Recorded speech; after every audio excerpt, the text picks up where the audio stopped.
m'appelle Julien Morissette. Vous écoutez le Cabaret des variétés littéraires, une balado-diffusion du Salon du livre de l'Outaouais.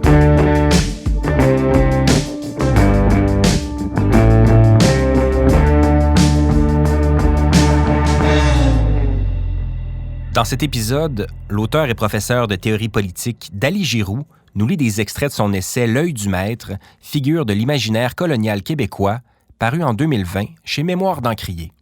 La lecture et l'entretien ont été enregistrés lors du 42e Salon du livre de l'Outaouais en février 2021. Assise devant Georges au Nostalgica, je lui ai exposé ce que j'estimais être une difficulté politique propre à ma position de Québécoise de descendance coloniale en Amérique. Position que j'étais bien obligée d'assumer devant l'injonction éthique de l'autochtonie à dire ce que nous sommes et à prendre acte de notre place dans l'histoire pour pouvoir en être responsable. Je lui ai dit d'une manière fort candide cette chose qu'il me coûte d'exposer, alors que ce coup anticipé m'indique que c'est justement la chose à faire. Pour lutter contre le colonialisme, vous, les Autochtones, vous avez la possibilité de vous saisir de vos racines, de votre histoire millénaire, de traditions encore vivantes et porteuses d'une mémoire de liberté et d'égalité. Vous avez la force d'une civilisation qui n'est pas celle de l'Empire, quelque chose de tangible, un imaginaire concret à opposer à ce monde hiérarchique, extractiviste, ensorcelé. Pour ma part, lui disais-je encore, je regarde derrière moi, je fouille le passé et je ne trouve rien qui puisse me donner de la force. Ni héritage natif qui puisse constituer un codex de liberté dans le territoire, ni héritage européen qui puisse me servir à quoi que ce soit d'autre qu'à convertir, exproprier, extraire, accumuler, divertir. Ce dont je voudrais hériter, je ne l'ai pas, et ce dont j'hérite, je n'en veux pas. Quand on est du Québec hérité de la France et qu'on se tourne vers le passé pour y chercher le fil d'une manière d'habiter, de vivre ensemble, une manière de se situer et de contester le Canada actuel, ce qu'on trouve avant, sous la colonisation, c'est encore une autre colonisation, comme des poupées gigognes. Avant l'Empire britannique et le Dominion du Canada, il y a eu la Nouvelle-France, un autre régime colonial qui constitue en même temps la cause, sinon l'origine, du monde franco en Amérique. Au fond, je ne sais pas, lui ai-je encore dit, pourquoi je suis ici. Georges m'a alors dit, c'est quelque chose d'important que tu réalises là, il faudrait que tu écrives là-dessus un jour. Au fond, cette condition d'absence d'héritage est une chance. Georges parlait, je crois, de la chance de ceux qui n'ont rien à défendre et donc peut-être de ceux qui n'ont rien à perdre, rien à protéger. Georges, à sa manière patiente, sans jugement, m'invitait à voir dans ce ressenti de dépossession culturelle et d'incapacité politique que je lui confiais très maladroitement, une possibilité, un point de départ. Il me rappelait, c'est du moins ainsi que j'interprète ces mots, que l'on peut faire quelque chose de rien, qu'il y a là une possibilité de force, d'inédit et même de liberté. Quelque chose comme une fenêtre de désaffiliation qui serait peut-être le début d'une contribution au monde de la décolonisation. Plus d'une décennie après cette conversation, la part de candeur et d'égoïsme que j'y exprimais s'est, j'espère, élimée, mais je continue de réfléchir à la teneur politique de ces affects qui animent les populations coloniales et qui font partie de ce qu'on pourrait appeler la matière coloniale intime, le bas fond impérial des âmes. Les sentiments douteux, les usages questionnables de l'idée d'alliance, les maladresses aussi, lorsqu'ils sont réfléchis, déconstruits, accueillis, fouillés, constituent le matériau même d'une démarche de décolonisation. Dans l'élucidation des choses qui blessent l'ego, dans le fantasme d'un moi désintégré, en péril, fragile, dans le matériau de la honte, se trouvent des chemins de traverse. Cela passe alors par une introspection, une enquête sur ce qui irrigue la culture et la vie politique, de ce qui traverse les individus, en deçà et au-delà de leur conscience et de leur volonté, et qui fouille le matériau affectif qui fabrique de la race, de l'exclusion, de la misère symbolique. Cela sans prétendre s'exclure de cette dynamique, et c'est la part difficile, pour rencontrer cette exigence de situer sa parole dans l'espace et le temps.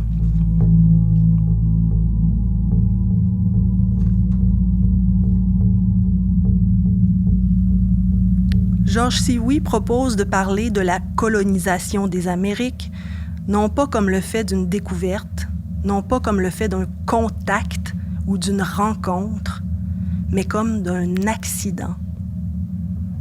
Le Québec colonial contemporain, cela ne peut être plus exact, trouve son origine dans une série d'accidents. Jacques Cartier cherchait la route des Indes au profit d'un monarque français. Le commerce des fourrures a suscité l'intérêt des émissaires et de leurs commanditaires, tout comme l'exploitation de la canne à sucre dans les Antilles. La défense du pactole sur lequel on voulait mettre la main a exigé un établissement européen destiné à pérenniser les infrastructures de captation impériale. On a eu recours au système de l'engagement temporaire et à l'établissement de garnisons militaires pour faire fonctionner et défendre la colonie, dont la visée était essentiellement extractive. On a, dans cette foulée, développé des politiques de rétention auprès de ces engagés et de ces soldats sans attache et sans capitaux pour peupler la vallée du Saint-Laurent.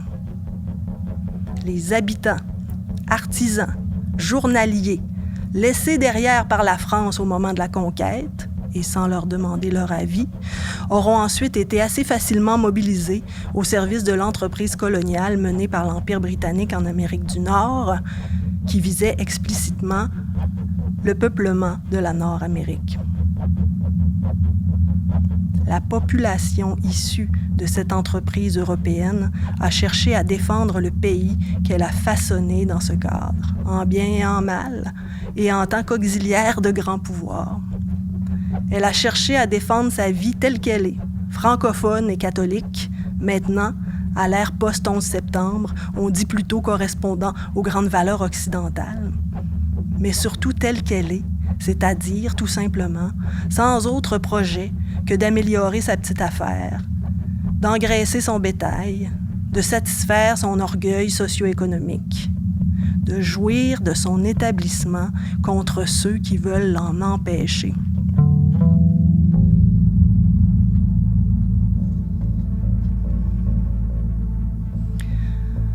Prendre toute la mesure des rapports de domination qui ont constitué son histoire, y compris les violences qui ont été exercées au nom de la survivance culturelle et de l'affirmation nationale, est un défi de taille pour une population peu maillée, intrinsèquement diasporique, dont non seulement l'existence est intimement liée à l'entreprise coloniale européenne, mais qui n'a ni tradition ancestrale, ni droit inhérent aux territoires vers lesquels se tourner pour fonder sa cohérence et son agir collectif, qui ne jouit et ne jouira pas de l'aura politique du colonisateur européen, ni du prestige des indépendances du 19e siècle, ni de la prestance éthique des forces décoloniales et antiracistes actuelles.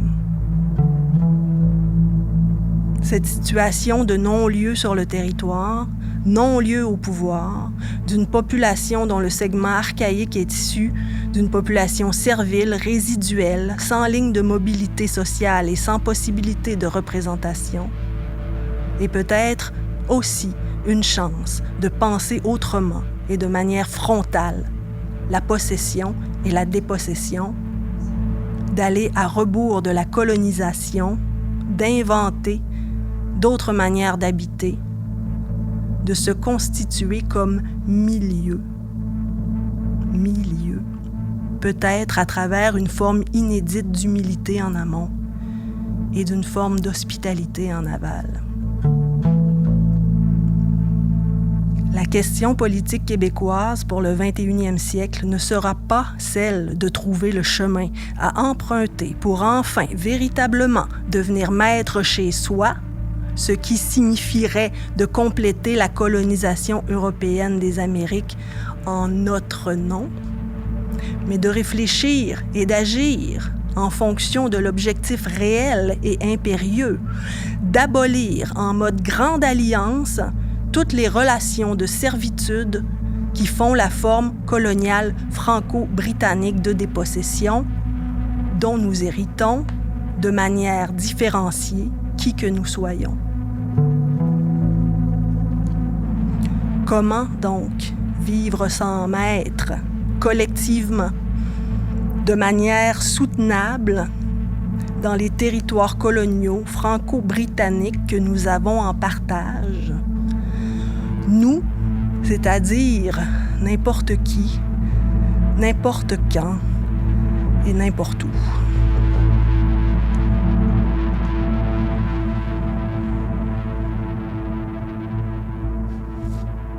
Dali Giroux, merci pour cette lecture. Ça me fait plaisir. Bienvenue au cabaret des variétés littéraires. Je veux reprendre les dernières paroles qu'on vient d'entendre en te reposant la question. Comment vivre sans maître collectivement de manière soutenable? Tout ça, tu y as réfléchi durant les dernières années, tu as écrit là-dessus, tu en as discuté. T'en es où dans cette réflexion-là, quelques mois après la parution de l'essai?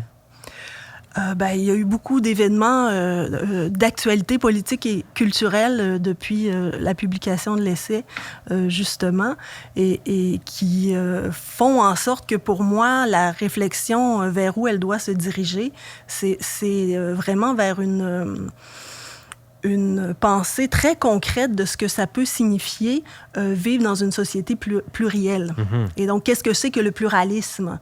Dans ce travail-là, j'ai voulu vraiment essayer de faire surgir la question de la territorialité autochtone, mais vraiment au milieu du récit québécois, ouais, si tu veux. Je l'ai pris dans sa version la plus je dirais, hégémonique, qui est presque simpliste, tu sais. Je suis partie de ce syntagme de maître chez nous. Je dis comment je peux faire pour vraiment apporter la question de la territorialité et de l'autochtonie au sein de cet imaginaire, ouais, politique-là, en le qualifiant d'emblée de colonial, si tu veux.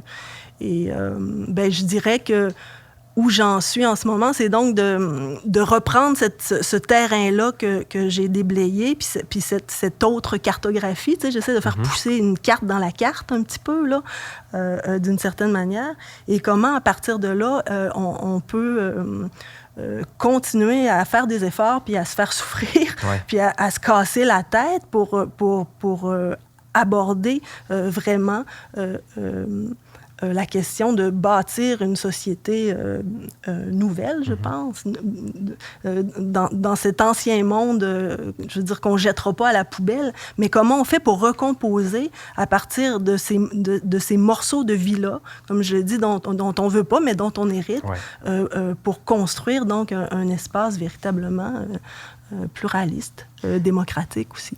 C'est intéressant que tu parles de récits, que ce soit le récit historique ou collectif qu'on a appris ou qui a été transmis, mais il y a aussi dans ce que tu nous as lu et dans l'essai au grand complet, une part de récit personnel quand même. Puis ça, j'avais hâte de t'en parler avant même qu'on saute dans peut-être des questions plus globales ou politiques, mais on est un peu plus loin dans tes essais des écrits peut-être universitaires plus classiques, ceux auxquels on est peut-être habitué dans une approche plus, je veux pas dire objective, là, mais peut-être plus scientifique. Comment s'entremêlent ces deux postures-là pour toi? C'est devenu presque une nécessité dans ce travail-là. à telle enseigne qu'effectivement, j'ai senti le besoin dans l'écriture du livre d'aller chercher des trucs beaucoup plus personnels, donc des artefacts familiaux, des souvenirs d'enfance, etc., pour sortir aussi de l'espèce de discours de surplomb, où moi, je me placerais dans cette position où je pourrais dire « ceci est colonial, ceci n'est pas colonial, et voici ce qu'il faut penser ». Ça ne m'intéressait pas de juger, finalement. Et c'est des questions tellement délicates, et c'est difficile de... Je voulais l'écrire aussi en m'adressant à mes amis autochtones, puis qui prennent ce livre-là au sérieux.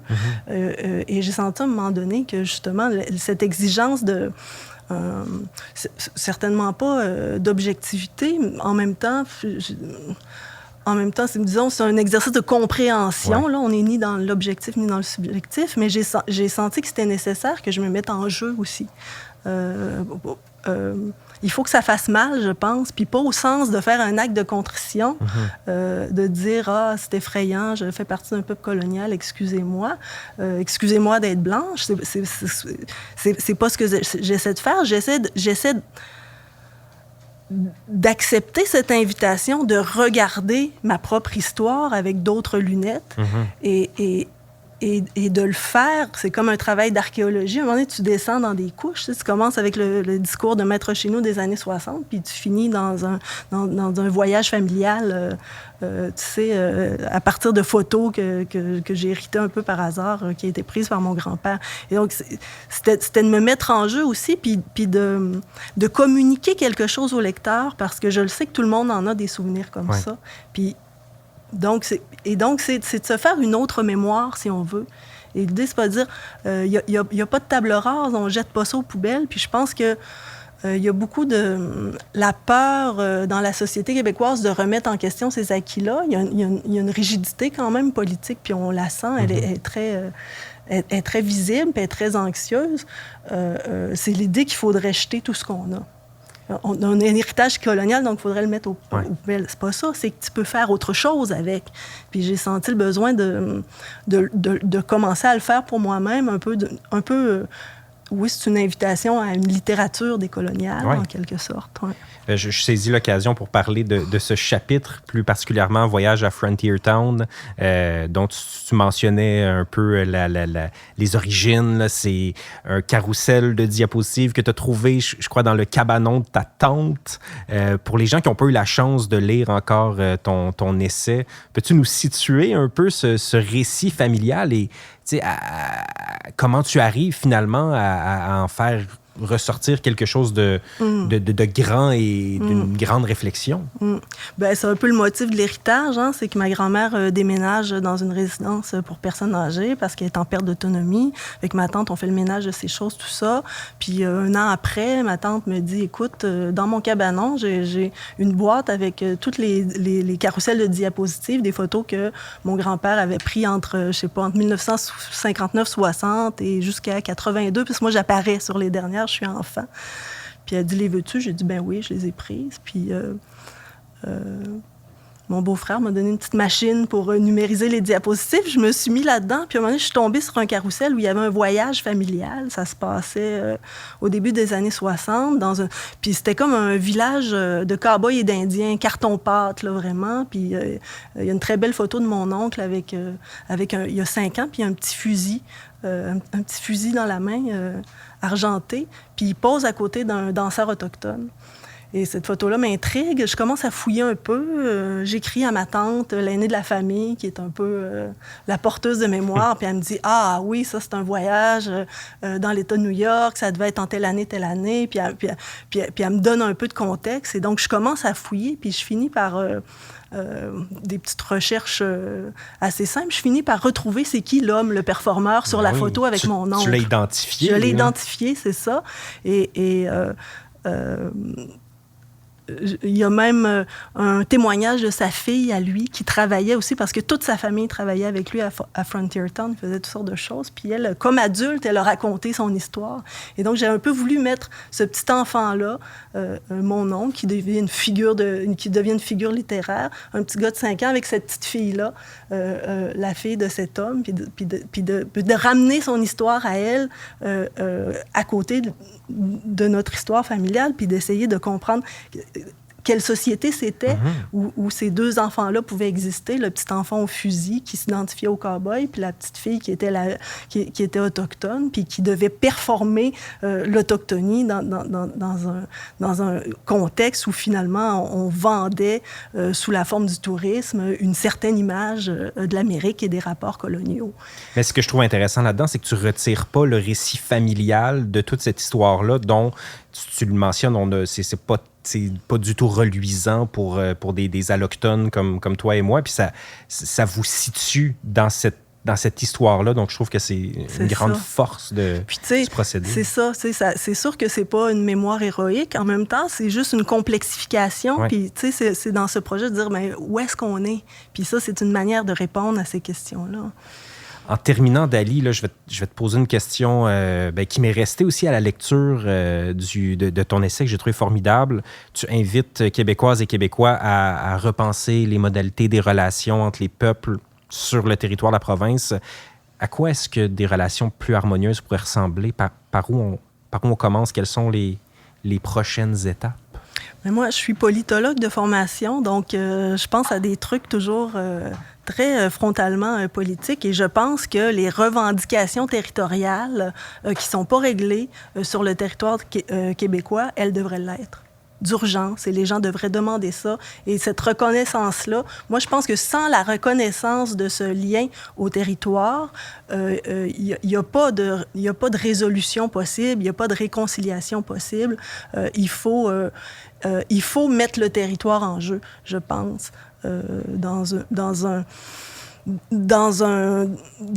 saut dans le vide, d'une certaine manière, politique. Vous pouvez écouter d'autres épisodes du Cabaret des variétés littéraires sur le site web du Salon du livre de l'Outaouais, sur transistor.media ou toute autre application de balado-diffusion. Je m'appelle Julien Morissette. Bonne lecture.